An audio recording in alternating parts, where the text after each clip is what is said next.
Yo soy Carolina Porras y te doy la bienvenida a esta quinta temporada de Alquimia y Abundancia, el podcast.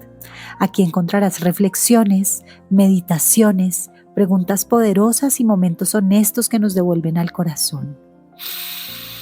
Respira, relájate y disfruta este espacio, este momento de conciencia cotidiana, tu recordatorio de que la alquimia está siempre a un pensamiento de distancia. Antes de comenzar este episodio, hola, probando. Están abiertas las inscripciones a Senda Interior, el programa de acompañamiento con mini dosis de psilocibina. Solamente lo abro 2 veces al año. Esta es la primera cohorte. Si tú quieres trabajar conmigo en un contenedor potente, amoroso y seguro, en la experiencia de mini dosis de psilocibina. Si estás en Colombia te las mando a tu casa, si no, si estás en otro lugar del mundo te ayuda a conseguirlas. En la descripción de este episodio encuentra la landing page con toda la información, haz tu aplicación y si cumples con los requisitos te mandamos toda la info para que nos acompañes.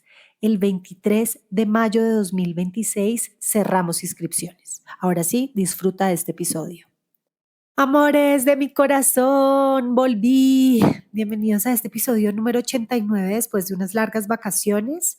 Hoy tengo muchas cosas que contarles y estoy aquí por la gana, más que por el correcto proceder con el podcast. Tengo voz de banano, tengo una congestión nasal importante, pero dije, quiero hoy grabar, estoy en el mood, tengo la actitud, lo voy a dejar salir y aquí les va. Este episodio de hoy es una invitación a reflexionar sobre cuando la vida nos empuja y nos invita a seguir viviéndola frente a muchas cosas que nos pueden estar pasando y que parecerían señales de mejor no lo hagas, mejor devuélvete, mejor abstente. Para quienes son nuevos aquí, yo soy Carolina Porras, la creadora de este podcast, y acabo de llegar de un viaje a Nepal, un peregrinaje que hago desde la agencia Punto Cero Retiros, que es uno de mis más amorosos negocios y emprendimientos.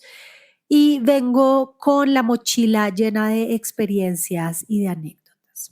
Así que pónganse cómodos, pónganse cómodas, escúchense este episodio que va a estar buenísimo y viajen conmigo a Nepal.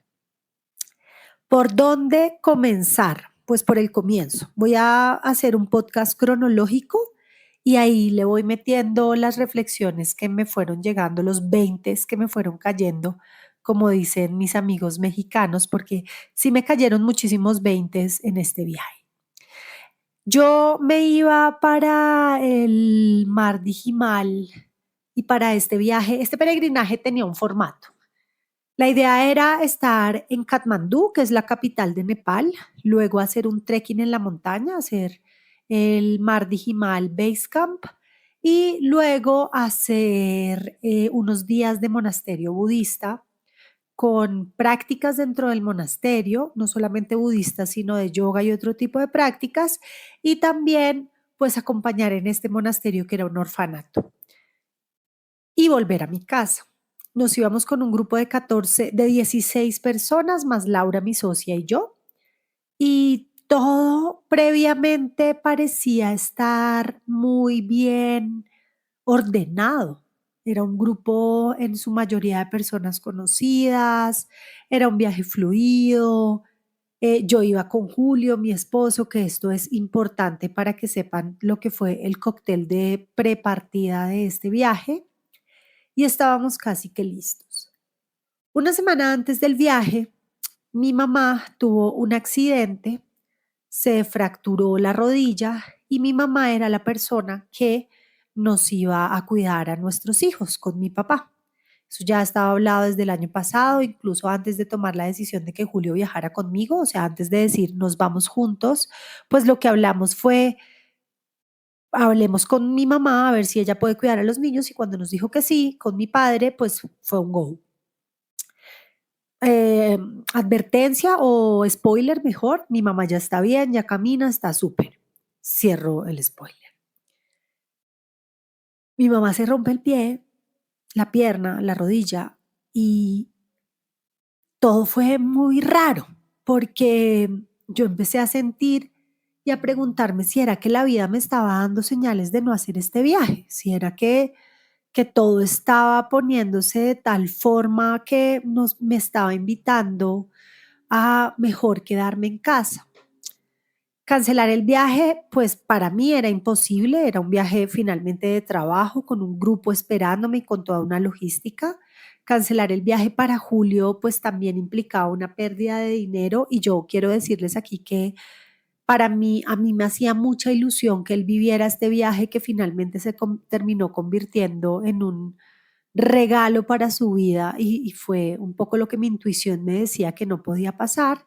Entonces le pedimos el favor a los papás de Julito que se quedaran cuidando a los niños y ellos con todo el amor y toda la dedicación pues vinieron a cuidarlos. Pero ese momento de tomar la decisión entre el accidente de mi mamá, que sí, que no, que quién no puede, pues quiero decirles que era la primera señal que la vida me estaba dando real de lo que se venía en este viaje.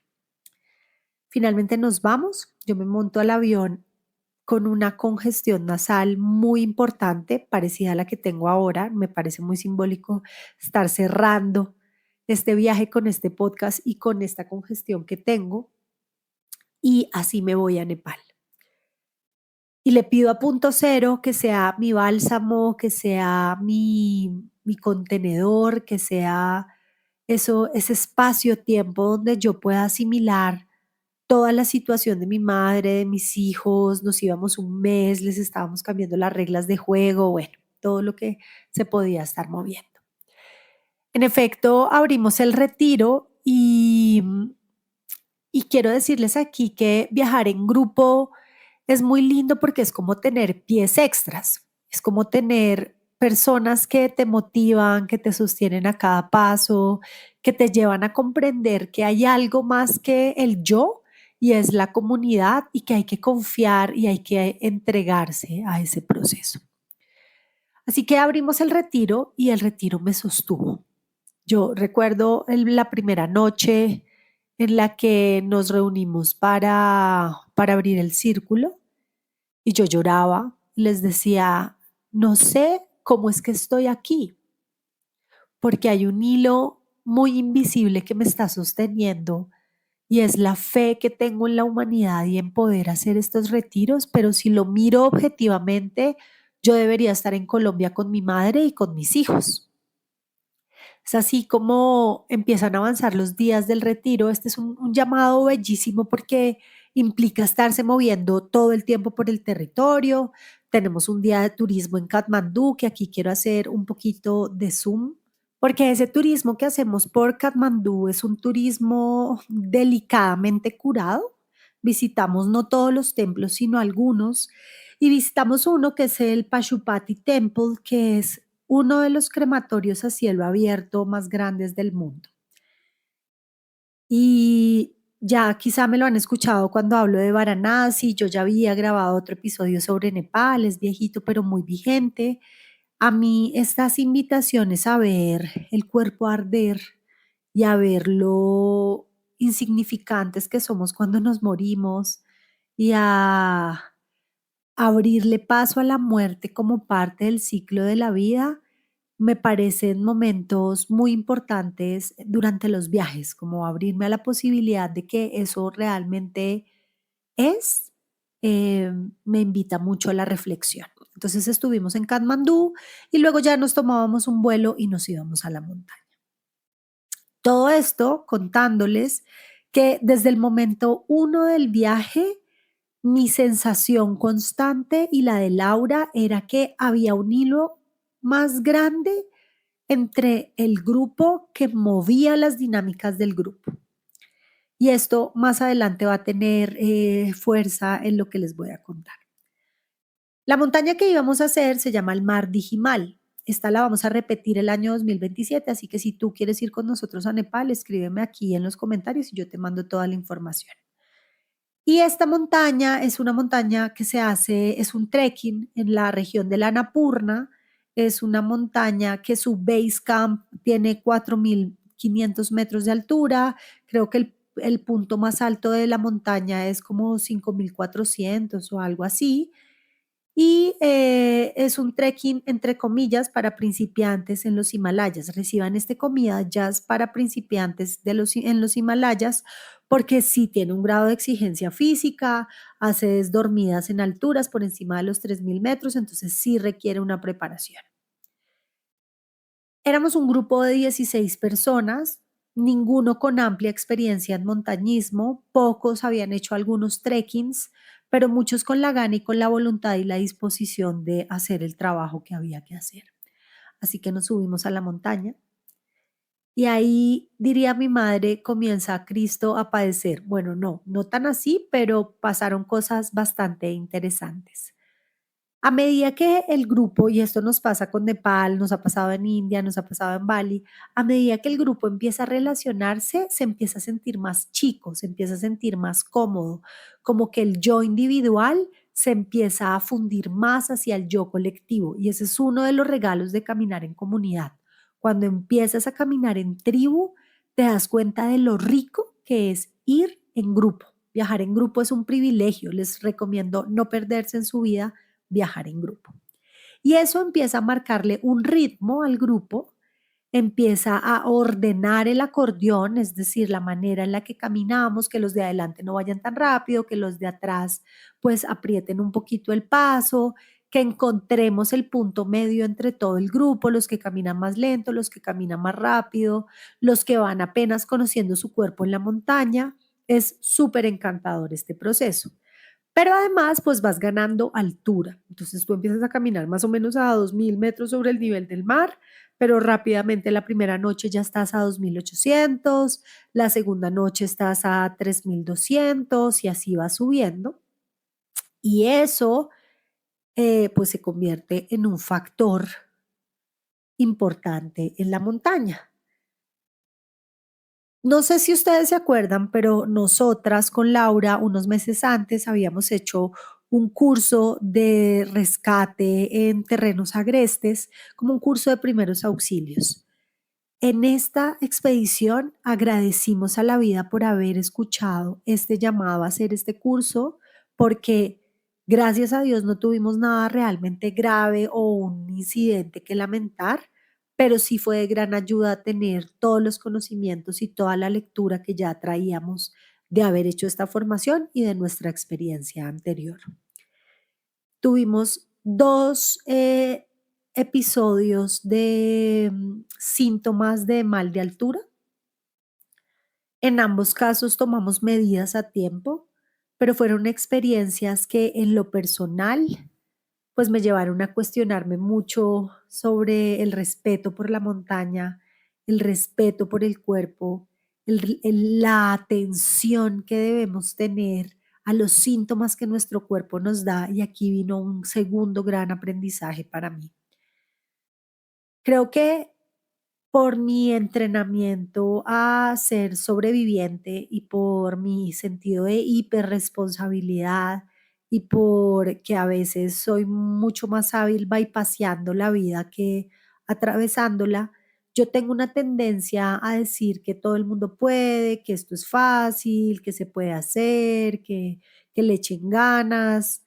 Pero cuando estás en situaciones extremas, como por ejemplo estar en una montaña a más de 3000 metros sobre el nivel del mar y empiezas a darte cuenta que por más ganas que las personas le estén echando, es que su cuerpo está hablando, pues es, aprendes realmente a que no todo es voluntad, que también el cuerpo está hablando. Quiero dedicarle estos minutos a Martica. Martica fue una de las mujeres que estuvo con nosotros en la expedición. Ella, por una conversación que tuvimos en el grupo con ella, pues Laura, ella y yo, em, llegamos a la conclusión de que lo más saludable para ella era que no continuara ascendiendo, que hiciera su proceso de aclimatación hasta donde habíamos llegado. Pero hay algo que quiero resaltar de la conversación con Martica y que quiero ponerlo aquí. Y Martica, si me estás escuchando, gracias por este aprendizaje que me diste. Fue cuando nos miraste a los ojos y nos dijiste: yo debo ser honesta y reconocer que estaba teniendo estos síntomas. Para mí eso fue una lección de madurez y de realmente coraje al decir yo me estaba sintiendo de esta manera. Y ahí empezó a entrar en el mindset del retiro un concepto que trajo Marce, otra de las peregrinas, y era, quizá esta es tu cima.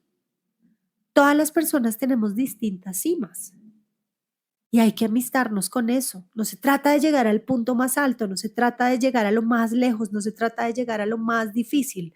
Se trata de entender cuándo estoy en mi cima, cuándo ya llegué a ese punto máximo al que podía llegar. Luego, después de haber dejado a Martica en salvaguarda en ese punto, la expedición tenía que continuar al día siguiente. Laura, mi socia, ella ya les contará con más detalle, creo que hizo un episodio de su podcast sobre este tema, empieza a tener síntomas de mama, mal de altura de montaña, leves. Era su segunda noche, la primera noche la había pasado conmigo y había pasado una noche muy mala, muy sentada, con dificultad respiratoria, pero al día siguiente se levantaba y estaba perfecta. La segunda noche, que ya estábamos a 3800, estábamos en el high camp, pues ya todo se puso un poco más complicado. Ella tenía náuseas, tenía dificultad respiratoria. Ese día salíamos a hacer cumbre a las 3 de la mañana y me dan ganas de llorar solamente de pensar en ese momento, pero si lloro me congestiono más y no puedo seguir grabando, así que voy a respirarla. Pasamos una noche muy dura, nos acostamos a dormir esa noche todo el grupo a las 8 de la noche y pues en realidad Laura y yo no dormimos nada. Todo el tiempo se sentía ahogada, sentía que necesitaba apoyo, se sentía muy mal. Y a la 1:30 de la mañana, antes de que todo el grupo se despertara, pues ella y yo sabíamos lo que había que hacer. Y era que Lau tenía que perder altura y yo pues tenía que continuar con el grupo. A las 3 de la mañana, cuando todo el grupo se empieza a arreglar, pues la verdad yo estoy en un estado de alerta y de angustia importante. Finalmente, las sincronías y maravillas de la vida, el papá de Laura estaba viajando con nosotros, entonces él se devolvió con Laura. Pero quiero traer aquí las palabras que les dije esa madrugada en el círculo de apertura a las 3 de la mañana y les dije a todos, así como en la vida, hay momentos en donde todo parece oscuro, pero al final sale el sol. Hoy va a ser uno de estos días. Para mí fue durísimo porque era una vez más sentir que la vida me estaba empujando y que yo no me podía devolver, no me podía quedar con mi amiga, no podía bajar, no iba a saber si estaba bien o mal, sino hasta después de estar en la cumbre. Por fortuna no la habíamos dejado ahí en el campo porque esto es algo que es importante aclarar. Cuando una persona está teniendo mal agudo de montaña o mal de altura, eh, en los síntomas que Laura tenía, que ya no era leve, sino moderado, es importante que pierda altura de inmediato y, si es posible, iniciar una medicación. Nosotros no podíamos dejar a Laura ahí y decirle, ay, ya vengo, voy a la cumbre y te recojo, era muy delicado para ella. Y así se hizo. Así que para mí fue muy retador tener que continuar como la líder del grupo. Yo lloraba, miren, yo caminaba de noche, además eso es una fila interminable de gente que va subiendo a hacer la montaña porque todos vamos, eso ese es el plan. Y yo solamente seguía las botas de adelante, que eran las de Laura, una peregrina, y mi objetivo era no perder las botas de Lau. Y yo lloraba, y iba ganando altura, entonces me ahogaba más porque lloraba más, porque, bueno, ni les digo.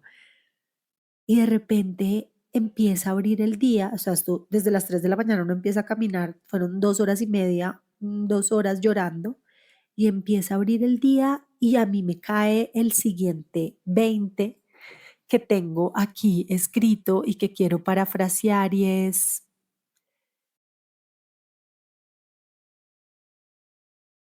este insight que tuve y es la sensación de que la vida me empuja a seguirla viviendo.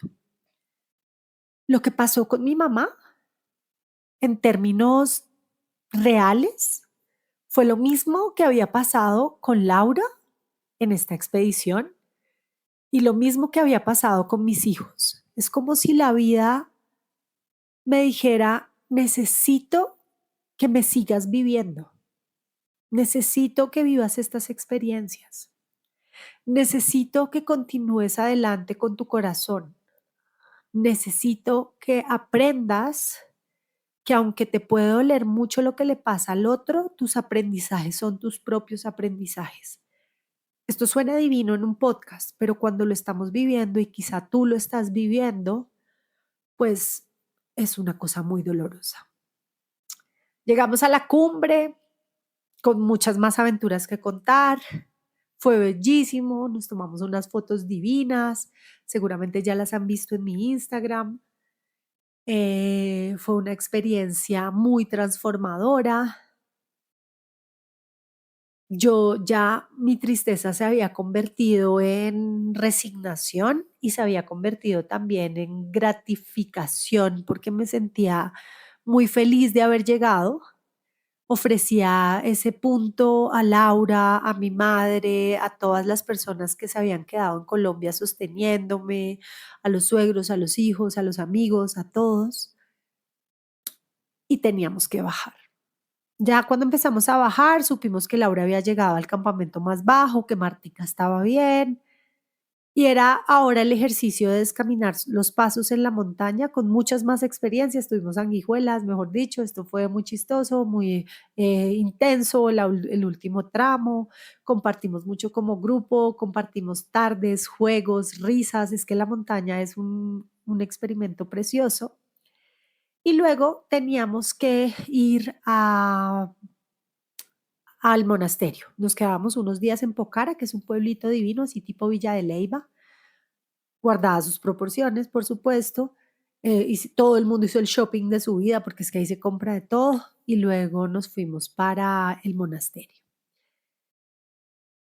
Antes de abrir el capítulo del monasterio, quiero decirles que otra de las grandes cosas que para mí fue muy importante darme cuenta en la montaña era lo fuerte que es mi cuerpo.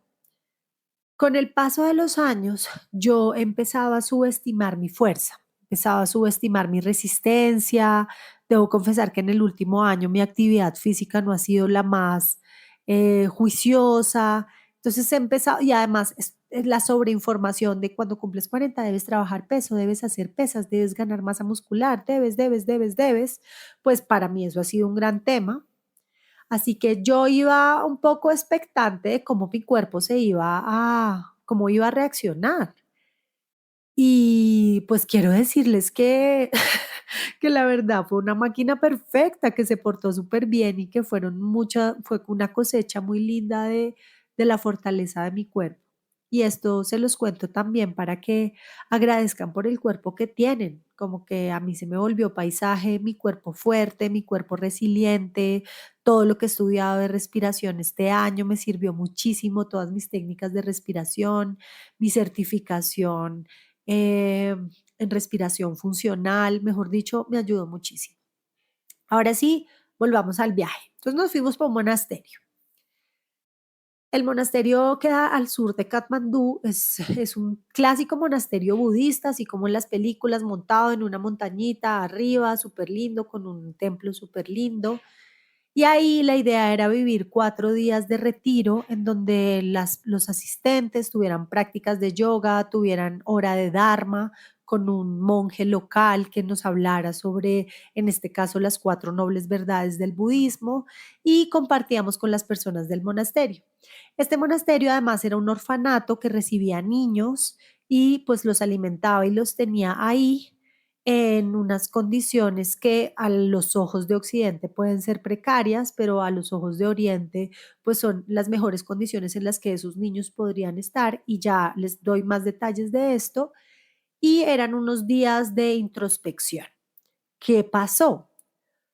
Pues fue más de lo que esperábamos, porque esta experiencia de monasterio fue muy enriquecedora para todos. Fueron días de mucho sueño. No sé si ustedes saben que cuando uno entra a un monasterio, pues tiene que hacer unos votos o unas reglas para estar ahí. Entre ellas es comer los alimentos que te ofrecen, es abstenerte de contacto sexual. Entonces, para quienes íbamos en parejas, pues dormir en camas separadas, es honrar los silencios, los tiempos de silencio durante el monasterio, es hacer servicio social. Tiene bastantes reglas que te invitan a observarte en cómo te va siguiendo las instrucciones que te dan. Así que, pues nos fuimos para este monasterio y fue, como les decía, más de lo que esperábamos porque dormimos mucho, hicimos mucho silencio, nos nutrimos mucho, compartimos la palabra verdadera, escuchamos a un monje budista hablarnos del Dharma y quiero aquí también darme un aplauso especial porque imagínense que el monje daba la charla en inglés. Para quienes no saben, mi inglés, la verdad es que no es muy fluido. O sea, yo estudié inglés en la calle, yo tengo el inglés de la calle. Mi colegio no fue bilingüe, mi universidad tampoco. En mi época, en mi generación, no se exigía el inglés como un requisito de grado de nada. El poco inglés que yo tuve fue el tiempo que viví en Nueva York y ahí pues la calle. Y era la traductora del monje en la clase junto con Laura, pues yo les quiero decir que eso fue un reto, pero lo logramos. ¿Qué aprendizajes muy lindos tuve de la vida en el monasterio? Y este es como el más importante de todos. No necesito tanto para vivir. No necesito tantos pantalones, tantas camisetas, tantas maricadas, no necesito tantos amenities, no necesito tanto para vivir.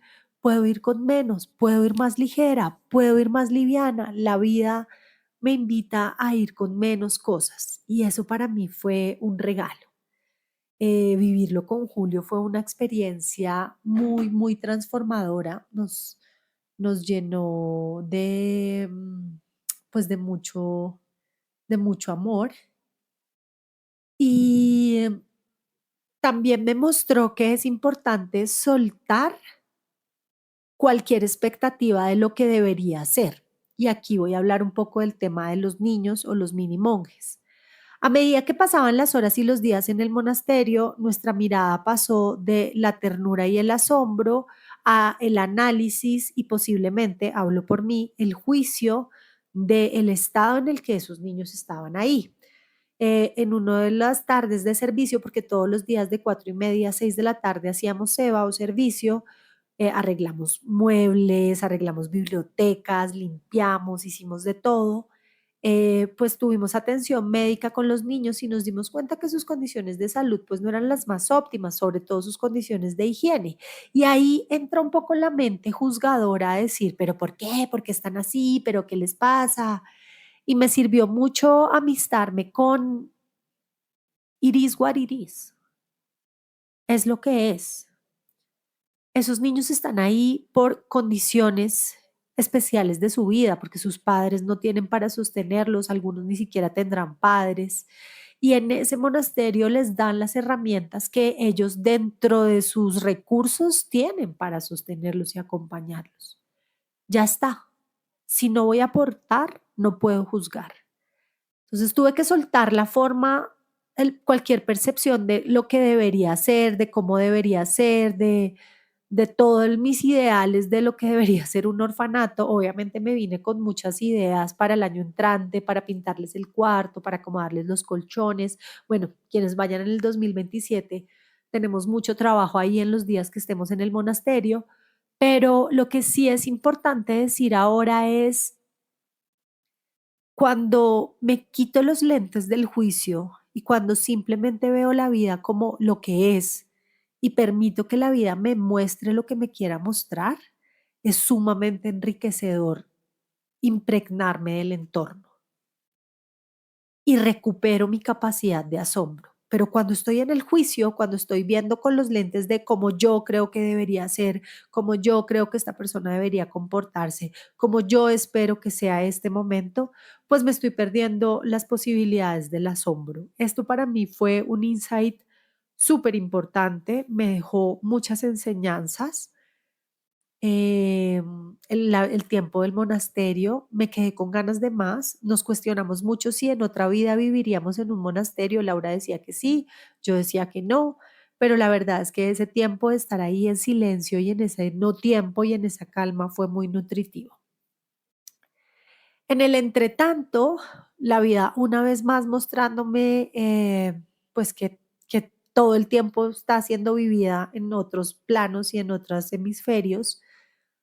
Pues mis hijos en Colombia estaban necesitando un acompañamiento distinto. Entonces fue cuadrar toda la logística desde allá para que mis hijos acá se fueran a donde mi mejor amiga, las rutas, el colegio, pero creo que me sirvió mucho haber estado post montaña para hacer esa logística y nuevamente aplicar esto que les estoy diciendo del no juicio y de no engancharme.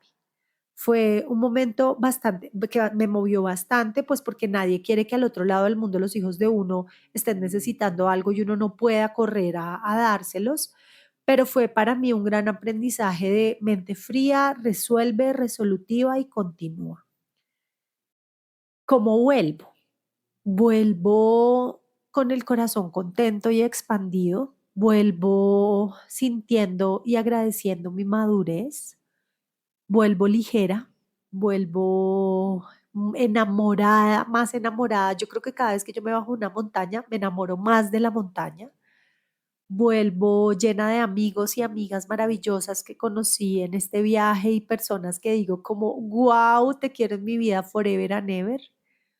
Vuelvo sumamente agradecida con Punto Cero Retiros por ser ese contenedor maravilloso que me permite a mí vivir experiencias hermosas a mí y a tantos. Vuelvo agradecidísima con Laura por esta sociedad maravillosa y quiero dedicarle estos minutos también a mi esposo, a Julio. Vuelvo muy agradecida con él y con lo que fue este viaje para nosotros.